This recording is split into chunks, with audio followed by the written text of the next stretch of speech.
Higher secondary ഒന്നാം വർഷ മലയാള പാഠപുസ്തകത്തിലേക്ക് എല്ലാവർക്കും സ്വാഗതം. നമ്മുടെ പാഠപുസ്തകത്തിലെ രണ്ടാമത്തെ പാഠമായ ഓർമ്മയുടെ ഞരമ്പ് എന്ന പാഠഭാഗത്തിന്റെ പഠന പ്രവർത്തനങ്ങളിലേക്കാണ് നമ്മൾ ഇന്ന് കിടക്കുന്നത്. ഇവിടെ ആദ്യത്തെ ചോദ്യമായിട്ട് തന്നിരിക്കുന്നത്, പിന്നെ ആവാം എന്ന് പറഞ്ഞ കാലം പോയി, ഒരു വലിയൊഴിവിന് കുട്ടിയോളെയും അമ്മയും കൊണ്ട് ഡൽഹി കാണിക്കാൻ പോയി. ഞാനും കൂടി പോയാൽ പശുക്കളെ ആര് നോക്കും, അച്ഛന്റെ അസ്ഥിത്തറയില് ആര് തിരികൊളുത്തും എന്നൊക്കെ ചോദിച്ചു ഇവിടുത്തെ അമ്മ. ഏതായാലും എന്റെ പോക്ക് നടന്നില്ല. അപ്പോൾ രാവിലെ സീമന്തരേഖയിലിട്ട സിന്ദൂരം വിയർപ്പിൽ കുതിർന്ന് വിരലിലൊട്ടി. ഒരു തുള്ളി രക്തം പോലെ അത് വിരൽത്തുമ്പിൽ ഒരു നിമിഷം തങ്ങി. പിന്നെ മെല്ലെ താഴേക്ക് വീണു മരിച്ചു. എന്താ നോക്കുന്നത്? അർഹിക്കുന്ന ആദരം കിട്ടാത്ത യജമാനന്റെ ഈർഷ്യയോടെ അയാൾ ചോദിച്ചു. വ്യത്യസ്ത തലമുറകളിലെ സ്ത്രീ കഥാപാത്രങ്ങളുടെ അനുഭവങ്ങളാണിവ. കുടുംബത്തിനകത്തെ അധികാരഘടന, സ്ത്രീകളുടെ പദവി എന്നിവ സംബന്ധിക്കുന്ന എന്തൊക്കെ ആശയങ്ങളാണ് കഥാസന്ദർഭത്തിൽ തെളിഞ്ഞു വരുന്നത്? ചർച്ച ചെയ്യുക. ഇതാണ് ചോദ്യം. നമുക്ക് അറിയാം, KR മീരയുടെ ഓർമ്മയുടെ ഞരമ്പെന്ന ഈ കഥയില് രണ്ട് വ്യത്യസ്ത തലമുറയിൽപ്പെട്ട സ്ത്രീ കഥാപാത്രങ്ങളെയാണ് ഇവിടെ ആവിഷ്കരിക്കുന്നത്. ഇവിടെ ഈ പ്രധാന കഥാപാത്രമായ വൃദ്ധയുടെ കാലത്ത് പുരുഷ കേന്ദ്രീകൃതമായ ഒരു സമൂഹമാണ് നിലനിന്നിരുന്നത്. പുരുഷനായിരുന്നു അവിടെ കാര്യങ്ങൾ തീരുമാനിക്കുന്നത്. അപ്പൊ അധികാര കേന്ദ്രം പുരുഷനായിരുന്നു എന്ന് നമുക്ക് ഈ കഥയിൽ നിന്ന് വ്യക്തമാകുന്നുണ്ട്. മാത്രവുമല്ല, സ്ത്രീയെ ഒരിടത്തും അംഗീകരിക്കാൻ പുരുഷൻ തയ്യാറായിരുന്നുമില്ല. ജീവിതത്തിന്റെ പല ഘട്ടങ്ങളിലും അവരുടെ ഇഷ്ടങ്ങള് ഒക്കെ അവഗണിക്കപ്പെടുകയാണ് ചെയ്തിരുന്നത്. നമ്മൾ ഈ കഥയിൽ നമ്മൾ കാണുന്നുണ്ട് അല്ലെ, സ്വന്തം മക്കൾക്ക് പേരിടാൻ പോലും അമ്മയ്ക്ക് അനുവാദം ഉണ്ടായിരുന്നില്ല, അല്ലെങ്കിൽ അവകാശം ഉണ്ടായിരുന്നില്ല. അതിന് ആരും അനുവദിച്ചിരുന്നില്ല, അല്ലെങ്കിൽ ഭർത്താവ് അനുവദിച്ചിരുന്നില്ല എന്നൊക്കെ നമുക്കിവിടെ നമ്മളെ കഥയിൽ കണ്ടു കഴിഞ്ഞതാണ്. അതുപോലെ തന്നെ ഒരു സാഹിത്യകാരിയാകണം, എഴുത്തുകാരിയാകണം എന്നൊക്കെ ആഗ്രഹം ഉണ്ടായിരുന്നു. പക്ഷെ എഴുതുമ്പോൾ വീട്ടിലുള്ളവരെ ഭയന്നിട്ട് വേണം, അല്ലെങ്കിൽ ഒരു ഇരുട്ടത്ത് എല്ലാവരും ഉറങ്ങിക്കഴിഞ്ഞിട്ട് വിളക്ക് കത്തിച്ച് വെച്ച് വേണം കഥ എഴുതാൻ എന്നൊക്കെയുള്ള കാര്യങ്ങൾ നമ്മൾ ഈ കഥയിൽ കണ്ടു കഴിഞ്ഞു. അപ്പൊ അത്തരത്തില് ഒരു സാഹിത്യ ജീവിതം അല്ലെങ്കിൽ ഒരു ആവിഷ്കാര സ്വാതന്ത്ര്യം എന്താണെന്ന് പോലും അറിയാത്ത ഒരു തലമുറയുടെ പ്രതിനിധിയാണ് നമ്മുടെ കഥയിലെ വൃദ്ധ. അപ്പോൾ തൻ്റെ ആഗ്രഹങ്ങളും സ്വപ്നങ്ങളും ഒക്കെ ഇങ്ങനെ മനസ്സിൽ സൂക്ഷിക്കുക മാത്രമേ അക്കാലത്ത് കഴിഞ്ഞിരുന്നുള്ളൂ. പിന്നെ നമ്മൾ ഈ കഥയിൽ കാണുന്ന മറ്റൊരു കാര്യമുണ്ട്. വള്ളത്തോളിന്റെ അനുഗ്രഹം നേടുന്ന ആ നിമിഷത്തെക്കുറിച്ച് ആ വൃദ്ധ ഇപ്പോൾ കഥയിൽ ഓർമ്മിക്കുന്നത് നമ്മൾ പ്രത്യേകം ശ്രദ്ധിക്കേണ്ടതെന്നാണ്. അപ്പൊ വളരെ അപൂർവം ഇടങ്ങളിൽ മാത്രമേ അത്തരം അംഗീകാരങ്ങൾ കിട്ടിയിരുന്നുള്ളൂ. അത് ഒരിക്കലും മറക്കാത്ത ഒരു നിധി പോലെയാണ് ആ വൃദ്ധ ആ സന്ദർഭത്തെ ഓർക്കുന്നത് എന്നും കൂടെ നമുക്ക് കാണാൻ കഴിയും. അപ്പോൾ ആ കാലഘട്ടത്തിൽ ജീവിച്ചിരുന്ന സ്ത്രീകളുടെ ഒരു പ്രതീകമായിട്ടാണ് ഈ വൃദ്ധയെ നമുക്ക് ഈ കഥയിൽ കാണാൻ കഴിയുന്നത്. ഇനി നമുക്ക് മറ്റൊരു പെൺകുട്ടിയെ കൂടെ ഈ കഥയിൽ കാണാൻ കഴിയുന്നത് ഒരു മരുമകളായിട്ട്, ഒരു കൊച്ചുമകന്റെ ഭാര്യയായിട്ട് ആ വീട്ടിലേക്ക് കടന്നു വരുന്ന ഒരു പെൺകുട്ടിയാണ്. കാലം എത്ര കഴിഞ്ഞിട്ടും സമൂഹത്തിൽ സ്ത്രീയുടെ സ്ഥാനത്തിന് വലിയൊരു വ്യത്യാസം, അല്ലെങ്കിൽ ആ പദവിക്ക് വലിയൊരു വ്യത്യാസം സംഭവിച്ചിട്ടില്ല എന്നൊരു തോന്നലാണ് നമുക്ക് ഈ കഥയിൽ നിന്ന് ലഭിക്കുന്നത്. അപ്പോൾ കഴുത്തിലെ ഞരമ്പ് തിരഞ്ഞ് കണ്ണാടിയിൽ നോക്കിക്കൊണ്ടിരിക്കുന്ന ആ പെൺകുട്ടി തൻ്റെ മുറിയിൽ നിൽക്കുമ്പോൾ അവിടേക്ക് കടന്നു വരുന്ന ഭർത്താവ് അവളോടൊരു ചോദ്യം ചോദിക്കുന്നുണ്ട്, എന്താണ് നോക്കുന്നത് എന്നുള്ള. അപ്പൊ അർഹിക്കുന്ന ആദരം കിട്ടാത്ത യജമാനന്റെ ഈർഷ്യയോടെ എന്നാണ് കഥാകാരി അവിടെ സൂചിപ്പിക്കുന്നത്. അതായത് ഭർത്താവ് ഒരു യജമാനനാണ്. അപ്പൊ അയാൾ മുറിയിലേക്ക് കടന്നു വരുമ്പോൾ അയാൾക്ക് അർഹിക്കുന്ന ആദരം ലഭിക്കണം, അല്ലെങ്കിൽ അയാളെ ശ്രദ്ധിക്കേണ്ടതാണ് പ്രധാനപ്പെട്ട കാര്യം. അപ്പൊ ആ സമയത്ത് അവള് തൻ്റെ കഴുത്തിലെ ആ വൃദ്ധ സൂചിപ്പിച്ച ഓർമ്മയുടെ ഞരമ്പ് അന്വേഷിക്കുന്ന കാഴ്ചയാണ് നമുക്ക് കാണാൻ കഴിയുന്നത്. അപ്പം ആ സന്ദർഭവും ഇന്നും സ്ത്രീക്ക് വേണ്ടത്ര സ്വാതന്ത്ര്യം ലഭിക്കുന്നില്ല എന്നൊരു സൂചന തന്നെയാണ് നമുക്ക് ആ കഥയിൽ നിന്ന് കാണാൻ കഴിയുന്നത്. അപ്പം സ്വന്തം വ്യക്തിത്വം അംഗീകരിക്കപ്പെടാൻ അന്നും ഇന്നും സമൂഹത്തിൽ സ്ത്രീകൾ പരിശ്രമിച്ചുകൊണ്ടേ ഇരിക്കുകയാണ്, അല്ലെങ്കിൽ അതിനുള്ള അവസരങ്ങൾ വളരെ കുറവാണെന്നുള്ള യാഥാർത്ഥ്യമാണ് നമുക്കിവിടെ തെളിയുന്നത്. അപ്പൊ എല്ലാ കാലത്തും ഇങ്ങനെ പുരുഷന്മാരുടെ ആധിപത്യം, അല്ലെങ്കിൽ പുരുഷാധിപത്യം നിലനിൽക്കുന്ന ഒരു സമൂഹമാണ് ഉണ്ടായിരുന്നതെന്നും ഇന്നും അതിൽ നിന്നും വലിയൊരു വ്യത്യാസം സംഭവിക്കുന്നില്ല എന്നുമുള്ള സത്യമാണ് നമുക്കിവിടെ കാണാൻ സാധിക്കുന്നത്. ആ യാഥാർത്ഥ്യമാണ് ഇവിടെ തെളിയുന്നത്. അടുത്ത ചോദ്യം നോക്കാം. നരച്ച മുടികൾക്ക് താഴെ വേറെയും കറുത്ത മുടിയിഴകൾ ഒളിച്ചിരിപ്പുണ്ടെന്ന് പെൺകുട്ടി ഈർഷ്യയോടെ കണ്ടെത്തി. കഥയുടെ ബാക്കി അറിയാൻ പെൺകുട്ടിക്ക് ആകാംക്ഷ വർദ്ധിക്കുകയായിരുന്നു. അപ്പം ഇതിലെ പ്രധാനപ്പെട്ട ഈ കഥയിലെ രണ്ട് പ്രധാനപ്പെട്ട കഥാപാത്രങ്ങൾ എന്ന് പറയുന്നത് ഒന്ന് വൃദ്ധയാണ്, മറ്റൊന്ന് അവിടേക്ക് പുതുതായി വിവാഹം കഴിച്ചു വന്ന ആ കുടുംബത്തിലെ പെൺകുട്ടിയാണ്. അപ്പോൾ ഈ കഥയുടെ തുടക്കത്തിൽ ഈ വൃദ്ധയോട് ആ പെൺകുട്ടിക്ക് ഉണ്ടായിരുന്ന ആ മാനസികമായ ആ ഭാവം അല്ലെങ്കിൽ ആ വികാരം എന്ന് പറയുന്നത് ഈർഷ്യയാണ്. അപ്പം ആ വൃദ്ധയെ നോക്കുമ്പോൾ അവരുടെ പല്ല് സെറ്റ് പുറത്തേക്ക് ഉന്തി വരുന്നത് കാണുമ്പോഴൊക്കെ അവൾക്ക് അല്പം വെറുപ്പ് അല്ലെങ്കിൽ അല്പം ഈർഷ്യ ആണ് അവരോട് ഉണ്ടായിരുന്നത്. എന്നാൽ പിന്നീട് ആ ഒരു വികാരത്തിന് വ്യത്യാസം സംഭവിക്കുന്നതായിട്ട് കാണുന്നുണ്ട്. അപ്പൊ അവരുടെ തുടക്കത്തിൽ അവരുടെ മുടിയിഴകൾക്ക് അപ്പുറത്ത്, നരച്ച മുടിയിഴകൾക്കപ്പുറത്ത് കറുത്ത മുടിയിഴകൾ ഉണ്ടെന്ന് കാണുമ്പോഴും അവൾക്ക് ഇഷ്ടക്കുറവ് ആണ് അവരോട് തോന്നുന്നത്. അതുപോലെ പല്ല് സെറ്റ്, സ്വാതന്ത്ര്യം എന്ന് പറയുമ്പോൾ പല്ല് സെറ്റ് ഇളകി വരുന്നത് കാണുമ്പോൾ വെറുപ്പാണ് അവൾക്ക് ആ സ്ത്രീയോട് തോന്നുന്നത്. അപ്പൊ അങ്ങനെ എന്നാൽ പോകെ പോകെ അവരുടെ കഥകൾ മനസ്സിലാക്കുമ്പോൾ, അല്ലെങ്കിൽ ആ സ്ത്രീ അവരുടെ ജീവിതത്തിൽ ചെറുപ്പകാലത്ത് അനുഭവിച്ച കാര്യങ്ങളെക്കുറിച്ചുള്ള സംസാരം, കേട്ടറിവ് അവൾക്ക് ഉണ്ടായപ്പോഴേക്കും ആ ഈർഷ്യ അല്പാൽപമായി അകന്നു പോകുന്നതായിട്ട് അവൾക്ക് തന്നെ അനുഭവപ്പെടുന്നുണ്ട്. ഒരു ആകാംക്ഷയാണ്, എന്തായിരുന്നു അവരുടെ ജീവിതം, അല്ലെങ്കിൽ എന്തൊക്കെയാണ് അവരുടെ ജീവിതത്തിൽ സംഭവിച്ചത് എന്നറിയാനുള്ള ഒരു ആകാംക്ഷയാണ് ആ പെൺകുട്ടിക്ക് പിന്നീട് തോന്നുന്നത്. കാരണം ആ തുടക്കത്തിൽ വളരെ ഏതോ ഒരു വൃദ്ധ, അല്ലെങ്കിൽ ഓർമ്മക്കുറവുള്ള ഒരു വൃദ്ധ എന്നതിലപ്പുറത്തേക്ക് പിന്നീട് കുറെ ആഴവും പരപ്പുമുള്ള ഒരു വ്യക്തിത്വത്തിന്റെ ഉടമയായിരുന്നു ആ വൃദ്ധ എന്നൊരു തിരിച്ചറിവിലേക്ക് ആ പെൺകുട്ടി എത്തുന്നതായിട്ട് നമുക്ക് കാണാൻ സാധിക്കുന്നുണ്ട്. അപ്പോൾ ഏതാണ്ട് ഒരു സമാനമായ മറ്റൊരു പ്രധാനപ്പെട്ട കാര്യം എന്ന് പറയുന്നത്, പെൺകുട്ടിക്ക് പതുക്കെ പതുക്കെ തോന്നുകയാണ് തന്നിലുള്ള എന്തൊക്കെയോ, അല്ലെങ്കിൽ ആ വൃദ്ധയിലുള്ള എന്തൊക്കെയോ സമാനമായ ചിന്തകളും സ്വഭാവങ്ങളും തന്നിലും ഇല്ലേ, അല്ലെങ്കിൽ ഒരു താതാത്മ്യപ്പെടൽ, ഞാനും ഇതുപോലെയാണോ, അല്ലെങ്കിൽ നാളെ എൻ്റെ ജീവിതവും ഇപ്രകാരമൊക്കെ ആയിത്തീരുമോ എന്നൊക്കെയുള്ള ഒരു ചിന്ത പെൺകുട്ടിയുടെ മനസ്സിലേക്ക് കടന്നു വരുന്നതായിട്ട് നമുക്ക് കാണാൻ കഴിയുന്നു. അപ്പം രണ്ടുപേരും ഒരേപോലെ ചിന്തിക്കുന്നവരാണ്, അല്ലെങ്കിൽ നമ്മൾ ഒരേ തൂവൽ പക്ഷികൾ എന്നൊക്കെ പറയുന്ന പോലെ താനും വൃദ്ധയും ഒരേ തൂവൽ പക്ഷികളല്ലേ എന്നൊക്കെ പെൺകുട്ടിക്ക് ഉണ്ടാകുന്ന ചിന്ത പതുക്കെ പെൺകുട്ടിയുടെ അസഹ്യതയും ഈർഷ്യയും ഒക്കെ വൃദ്ധയോടുള്ള ആ വികാരം മാറിയിട്ട് അവരുടെ ജീവിതത്തെക്കുറിച്ച് കൂടുതൽ അറിയാൻ, അവരുടെ എഴുതിയ കഥകളെക്കുറിച്ച് അറിയാൻ, അവരുടെ ജീവിതത്തിൻ്റെ മാറി മാറി വന്ന അവസ്ഥകളെക്കുറിച്ച് കൂടുതൽ മനസ്സിലാക്കാനൊക്കെയുള്ള ഒരു ആകാംക്ഷ ആ പെൺകുട്ടിയിൽ സംജാതമാകുന്നത് നമുക്ക് കാണാൻ കഴിയുന്നു. അപ്പം ആ പെൺകുട്ടിയും വൃദ്ധയും തമ്മിൽ ഏതൊക്കെയോ ഇടങ്ങളിൽ ഒന്നായിത്തീരുന്ന ഒരവസ്ഥയും നമുക്ക് ഈ കഥയിൽ കാണാൻ സാധിക്കുന്നുണ്ട്. അപ്പം ആദ്യം ഈർഷ്യ തോന്നുന്നത് പിന്നീടൊരു കുറച്ചൊരു ബഹുമാനവും കുറച്ചൊരു സ്നേഹവും ഒക്കെ ആയിട്ട് പരിണമിക്കുന്നതായിട്ട് നമുക്ക് കാണാൻ കഴിയും.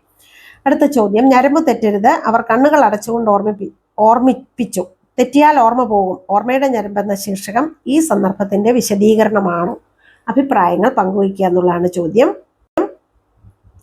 അപ്പോൾ ഈ KR മീരയുടെ ഈ ഓർമ്മയുടെ ഞരമ്പ് എന്നുള്ള കഥയിലെ വളരെ പ്രധാനപ്പെട്ട ഒരു സന്ദർഭമാണ് നമുക്കിവിടെ കാണാൻ കഴിയുന്നത്. അതായത് ഈ കഥാശീർഷകം, ഈ മുഹൂർത്തത്തിന്റെ വിശദീകരണമാണ്. അത് ഓർമ്മയുടെ ഞരമ്പ് എന്ന് പറയുന്ന ഈ കഥയുടെ പേര് ഈ സന്ദർഭത്തിന്റെ ഒരു വിശദീകരണമാണെന്ന് വേണമെങ്കിൽ നമുക്ക് പറയാം. കാരണം വൃദ്ധയുടെ ഒരു കഥയുടെ പേര് ദുർമരണം എന്നുള്ളതാണ്. വൃദ്ധയുടെ ഓർമ്മയുടെ ഞരമ്പിൽ പെൺകുട്ടി സ്പർശിക്കുമ്പോൾ ധാരാളം അനുഭവങ്ങൾ ഉണ്ടാകുന്നു, അല്ലെങ്കിൽ ആ ഓർമ്മയുടെ ഞരമ്പ് ആ സ്ത്രീക്ക്, ആ വൃദ്ധയ്ക്ക് തൻ്റെ ജീവിതത്തെക്കുറിച്ചുള്ള ആ ഓർമ്മകളിലാണ് അവരുടെ ജീവിതം. അവർ പലപ്പോഴും പല കാര്യങ്ങളും അവർക്ക് ജീവിതത്തിൽ പൂർത്തീകരിക്കാൻ കഴിഞ്ഞില്ല, അല്ലെങ്കിൽ ആഗ്രഹങ്ങളെല്ലാം സാധിക്കാൻ കഴിഞ്ഞില്ല. ഇപ്പോഴും അവർ ജീവിക്കുന്ന ആ ഓർമ്മയിലാണ്, അല്ലേ? അപ്പം ആ ജോലിക്കാർ പറയുന്നുണ്ടല്ലോ, ഏതൊക്കെയോ പുസ്തകങ്ങൾ എടുത്ത് അവരുടെ മകള് അവരുടെ കയ്യിൽ കൊടുത്തിരിക്കുകയാണ്. ഓർമ്മ തെറ്റി കുട്ടികളുടെ ആ നോട്ട് ബുക്കുകൾ മറിച്ച് നോക്കിക്കൊണ്ടാണ് തൻ്റെ ജീവിതം കഴിച്ചു കൂട്ടുന്നത്. അപ്പോൾ എവിടെയൊക്കെയോ നഷ്ടപ്പെട്ട ചില ഓർമ്മകളെ വീണ്ടെടുക്കാനുള്ള ഒരു ശ്രമമാണ് ആ വൃദ്ധ നടത്തുന്നതെന്ന് നമുക്ക് കാണാൻ കഴിയും. മാത്രമല്ല, ഈ വൃദ്ധയുടെ ഓർമ്മകൾ നമ്മുടെ സ്വാതന്ത്ര്യ സമരവുമായി ബന്ധപ്പെട്ട ഓർമ്മകളുണ്ട്. അതുപോലെ ഒരു എഴുത്തുകാരി എന്ന നിലയിൽ ആഗ്രഹിച്ച ജീവിതം ലഭിക്കാതിരുന്ന ആ കാലഘട്ടത്തെക്കുറിച്ചുള്ള ഓർമ്മയുണ്ട്. അപ്പം അങ്ങനെ നഷ്ടപ്പെട്ടു പോയ പലതിനെ, അല്ലെങ്കിൽ നേടാൻ കഴിയാതിരുന്ന പലതിനെക്കുറിച്ചുമുള്ള വീണ്ടുമുള്ള ഒരു ഓർമ്മയാണ് അവരുടെ ജീവിതമെന്ന് നമുക്ക് കാണാം. അതുകൊണ്ട് തന്നെ ഈ ഓർമ്മ എന്ന് പറയുന്ന ഒരു കാര്യത്തിന് വളരെയധികം ഈ കഥയിൽ പ്രാധാന്യമുണ്ട്. അതുകൊണ്ട് തീർച്ചയായും ഈ ശീർഷകം ഓർമ്മയുടെ ഞരമ്പ് എന്ന് പറയുന്ന ഈ കഥയുടെ പേര് അതിന് വളരെ യോജിക്കുന്ന ഒന്ന് തന്നെയാണ്. ഇതിലെ സന്ദർഭങ്ങളും നമുക്ക് വ്യക്തമാവുന്നുണ്ട്. അപ്പോൾ അത്തരത്തിലുള്ള ഒരു ബന്ധം അവരുടെ ജീവിതവും ഈ ഓർമ്മയുടെ ഞരമ്പെന്ന് പറയുന്ന ശീർഷകവും തമ്മിലുണ്ടെന്നുള്ളത് ഇവിടെ വ്യക്തമാണ്. സ്വാതന്ത്ര്യം എന്ന സങ്കല്പത്തിന് ഈ കഥയിൽ വ്യത്യസ്ത മാനങ്ങളുണ്ട്. ദേശത്തിന്റെ സ്വാതന്ത്ര്യം, സ്ത്രീയുടെ സ്വാതന്ത്ര്യം, ആവിഷ്കാര സ്വാതന്ത്ര്യം. ഈ ആശയങ്ങൾ കഥയിൽ ആവിഷ്കരിക്കുന്നത് എങ്ങനെയെന്നതിനെ കുറിച്ച് ഒരു ചർച്ച സംഘടിപ്പിക്കുക എന്നാണ് പറയുന്നത്. അപ്പൊ ഈ നമുക്ക് അറിയാം, ഈ സ്വാതന്ത്ര്യം എന്ന ഈ KR മീരയുടെ ഓർമ്മയുടെ ഞരമ്പെന്ന കഥയിൽ സ്വാതന്ത്ര്യം എന്ന വാക്കിന് വലിയ അർത്ഥങ്ങളുണ്ട്. അത് പലപ്പോഴും അത് വളരെ ശ്രദ്ധാപൂർവമാണ് കഥാകാരി ഉപയോഗിച്ചിരിക്കുന്നത്. സ്ത്രീ വൃദ്ധ പലപ്പോഴും സ്വാതന്ത്ര്യം എന്ന് പറയുമ്പോൾ അവരുടെ വെപ്പുപല്ല് ഇളകി വരുന്നതായിട്ട് ആ പെൺകുട്ടി കാണുന്നുണ്ട്. അതുമാത്രവുമല്ല, പലതരത്തിലുള്ള സ്വാതന്ത്ര്യം അതിലേക്ക് കടന്നു വരുന്നുണ്ട്. ഒന്ന് ദേശത്തിന്റെ സ്വാതന്ത്ര്യം തന്നെയാണ്. അതായത് സ്വാതന്ത്ര്യ സമര കാലഘട്ടത്തിലാണ് ഈ വൃദ്ധ ജീവിച്ചിരുന്നത്. ഒപ്പം തന്നെ ഒരുപാട് അടിച്ചമർത്തപ്പെടലുകൾക്ക് വിധേയമായിട്ടാണ് ഒരു കുടുംബത്തിൽ അവർ ജീവിച്ചുകൊണ്ടിരുന്നത്. അവരുടെ ഇഷ്ടത്തിനനുസരിച്ച് ജീവിക്കാനോ അവരുടെ മക്കൾക്ക് തൻ്റെ ഇഷ്ടത്തിനനുസരിച്ച് ഒരു പേരിടാനോ ഒന്നും കഴിയാത്ത ഒരു സ്ത്രീയാണ്.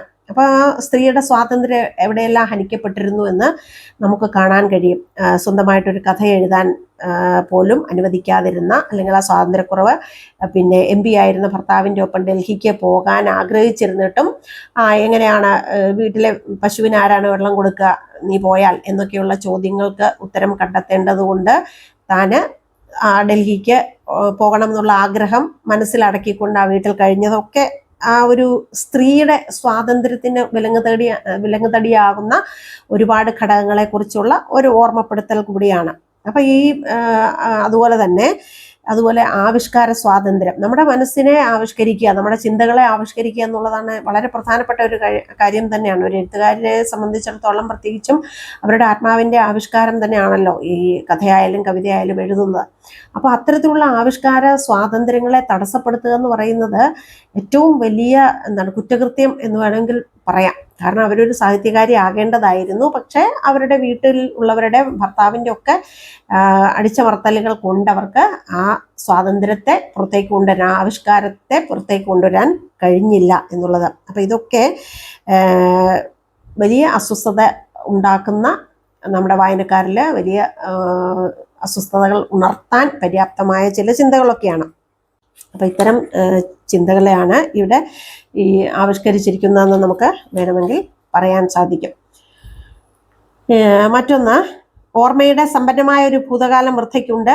പുതുതലമുറയുടെ പ്രതിനിധി എന്ന നിലയിൽ കഥയിലെ സൂചനകൾ വികസിപ്പിച്ച് പെൺകുട്ടി എന്ന കഥാപാത്രത്തെക്കുറിച്ച് കുറിപ്പ് തയ്യാറാക്കുക. നമുക്ക് ഈ കഥയിൽ നമുക്ക് കൂടുതൽ കാണാൻ കഴിയുന്നതും കൂടുതൽ കാര്യങ്ങൾ അറിയാൻ കഴിയുന്നതും ഒക്കെ വൃദ്ധയെക്കുറിച്ചാണ്.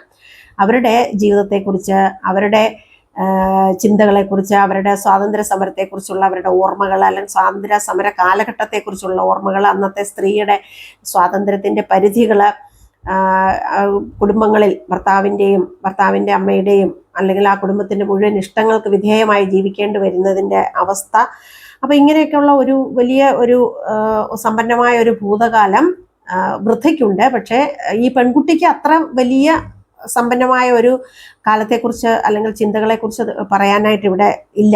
എങ്കിലും ആ പെൺകുട്ടി കരുതുന്നതായിട്ട് നമുക്ക് കാണാൻ കഴിയും. ഒരു താതാത്മ്യം അവർ തമ്മിൽ ഇല്ലേ, അല്ലെങ്കിൽ ഒരേപോലെ ചിന്തിക്കുന്നവരാണോ, അല്ലെങ്കിൽ ഒരേ വ്യത്യസ്ത കാലഘട്ടങ്ങളിൽ ഒരേ അനുഭവങ്ങൾ ഉള്ളവരാണോ ഈ പെൺകുട്ടിയും വൃദ്ധയും എന്നൊരു തോന്നല് നമ്മുടെ ഉള്ളിൽ ഉണ്ടാക്കാനായിട്ട് കഥാകാരിക്ക് സാധിക്കുന്നുണ്ട്. അനുഭവങ്ങളുടെ കാര്യത്തിൽ അത്ര സമ്പന്നയല്ല പെൺകുട്ടിയെങ്കിലും പെൺകുട്ടിക്ക് ആ തുടക്കത്തിൽ ആ വൃദ്ധയോട് തോന്നിയിരുന്ന വികാരം ഈർഷ്യയായിരുന്നെങ്കിലും പിന്നീട് അവൾക്ക് കുറച്ച് സഹതാപമോ അല്ലെങ്കിൽ അനുതാപമോ അല്ലെങ്കിൽ ഒരു താതാത്മ്യപ്പെടലോ ഒക്കെ വൃദ്ധയുമായിട്ട് ഉണ്ടാകുന്നതായിട്ട് നമുക്ക് കാണാൻ കഴിയും. അപ്പോൾ വലിയൊരു ആഴമേറിയ ഒരു വ്യക്തിത്വം നമുക്ക് പെൺകുട്ടിയുടേത് ഇവിടെ കാണാൻ കഴിയുന്നില്ലെങ്കിലും വളരെ സവിശേഷമായ ഒരു വ്യക്തിത്വത്തിൻ്റെ ഉടമയായിരുന്നു വൃദ്ധ എന്നുള്ള കാര്യത്തിൽ നമുക്ക് യാതൊരു സംശയവുമില്ല. അത് വളരെ കൃത്യമായി പറഞ്ഞു വയ്ക്കാൻ കഥാകാരിക്ക് സാധിച്ചിട്ടുണ്ട്. എന്നിരുന്നാലും പഴയ തലമുറയും പുതിയ തലമുറയും അവരുടെ ആ ജീവിതങ്ങളെയും ഒക്കെ, സ്ത്രീ ജീവിതങ്ങളെ താരതമ്യപ്പെടുത്താൻ കഥാകാരിക്ക് ഇവിടെ സാധിച്ചിട്ടുണ്ട്. അടുത്ത ചോദ്യം, ഓർമ്മയുടെ ഞരമ്പെന്ന കഥയ്ക്ക് ഒരു ആസ്വാദനം തയ്യാറാക്കാനാണ് പറഞ്ഞിട്ടുള്ളത്. നമുക്കറിയാമല്ലോ, ഈ സമകാലിക എഴുത്തുകാരിൽ വളരെ ശ്രദ്ധേയായിട്ടുള്ള ഒരു കഥാകാരിയാണ് KR മീര. ഒരു ആരാച്ചാർ എന്ന് പറയുന്ന നോവലിനെ കുറിച്ചൊക്കെ ധാരാളമായിട്ട് നിങ്ങൾ കേട്ടിട്ടുണ്ടാവും. ഒരു സ്ത്രീയുടെ ഒരു ജീവിതത്തിലേക്കൊരു വലിയ വാതായനം തുറന്നിടുന്ന പോലെയുള്ളൊരു കാഴ്ചയാണ് നമുക്ക് ഈ കഥയിൽ കാണാൻ കഴിയുന്നത്. വ്യത്യസ്തമായ കാലഘട്ടങ്ങളിൽ ജീവിക്കുന്ന സ്ത്രീകളിലും ഇപ്പോഴും അനുഭവിക്കപ്പെടുന്ന അസ്വാതന്ത്ര്യത്തെക്കുറിച്ചൊക്കെയാണ് അവർ പറയുന്നത്. അപ്പോൾ ആ ഓർമ്മയുടെ ഞരമ്പെന്ന് പറയുന്ന കെ.ആർ. മീരയുടെ ഈ കഥയും അവരുടെ സമാനമായ കഥകൾ അല്ലെങ്കിൽ അവരുടെ മറ്റു കഥകളിൽ ഉള്ളതുപോലെ തന്നെ സ്ത്രീയുടെ ജീവിതത്തെ അനാവരണം ചെയ്യുന്ന ഒരു കഥ തന്നെയാണ്. ഇവിടെ മറ്റൊരു കാര്യം പ്രത്യേകമായി ശ്രദ്ധിക്കേണ്ടത്, ഒരു ലളിത പി നായർ എന്ന് പറയുന്ന ഒരു സ്ത്രീയുടെ ജീവിതാനുഭവങ്ങളാണ് ഈ കഥയ്ക്ക് ആധാരമെന്ന് കെ.ആർ. മീര തന്നെ സൂചിപ്പിച്ചിട്ടുണ്ട്. അവർ ഒരു MP ആയിരുന്ന VP നായർ എന്ന് പറയുന്ന ഒരു MP ആയിരുന്ന വ്യക്തിയുടെ ഭാര്യയായിരുന്നു. അപ്പോൾ ആ അവരുടെ ആ സർഗശേഷിയും എഴുതാനുള്ള കഴിവും അതുപോലെ അവരുടെ ആ ഒരു സമൂഹത്തിൽ വളരെ വിശേഷപ്പെട്ട ഒരു നിലയിൽ എത്തിച്ചേരേണ്ട ഒരു വ്യക്തി എന്ന നിലയിലും ഒന്നും അവർക്ക് വേണ്ടത്ര ശോഭിക്കാൻ കഴിഞ്ഞില്ല. ഈ അസ്വാതന്ത്ര്യമാണ് അവരെ ഇതിൽ നിന്നൊക്കെ പിന്തിരിപ്പിച്ചതെന്ന് നമുക്ക് കാണാൻ കഴിയും. അതുപോലെ രണ്ട് കഥാപാത്രങ്ങളുടെ, ഈ പെൺകുട്ടി എന്ന കഥാപാത്രത്തിലൂടെയും വൃദ്ധ എന്ന കഥാപാത്രത്തിലൂടെയും അനേകം സ്ത്രീ ജീവിതങ്ങളെ അവതരിപ്പിക്കാൻ കെ.ആർ. മീരയ്ക്ക് സാധിച്ചിട്ടുണ്ട്. എന്തായിരുന്നാലും നേരത്തെ നമ്മൾ മുൻ ചോദ്യോത്തരങ്ങൾ സൂചിപ്പിച്ചതുപോലെ ഒരു പുരുഷാധിപത്യം നിലനിന്നിരുന്ന ഒരു സമൂഹത്തിലെ ഒരു സ്ത്രീയുടെ ജീവിതമാണ് നമുക്കിവിടെ അനാവരണം ചെയ്യപ്പെടുന്നത്. എങ്കിൽ ഈ പുതിയ തലമുറയിലെ പെൺകുട്ടിയും ഒരു വലിയ തിരിച്ചറിവിലേക്കാണ് പാഠത്തിന്റെ അവസാനം, കഥയുടെ അവസാനം നമുക്ക് എത്തിച്ചേരുന്നതായിട്ട് കാണാൻ കഴിയുന്നു. ഈ വൃദ്ധയിൽ താനും ഉണ്ട്, അല്ലെങ്കിൽ ഈ വൃദ്ധയും താനും തമ്മിൽ എന്തൊക്കെയോ ചില ഇടങ്ങളിൽ ബന്ധമുണ്ട് എന്നൊരു തിരിച്ചറിവ് ആ പെൺകുട്ടിക്ക് ഉണ്ടാവുന്നുണ്ട്. അതുപോലെ നാം ചർച്ച ചെയ്യാത്ത അല്ലെങ്കിൽ ഒരിക്കലും സ്ത്രീകൾ ചർച്ച ചെയ്യാൻ ഇഷ്ടപ്പെടാത്ത അല്ലെങ്കിൽ താല്പര്യപ്പെടാത്ത പല മേഖലകളും ഇവിടേക്ക് കടന്നു വരുന്നുണ്ട്.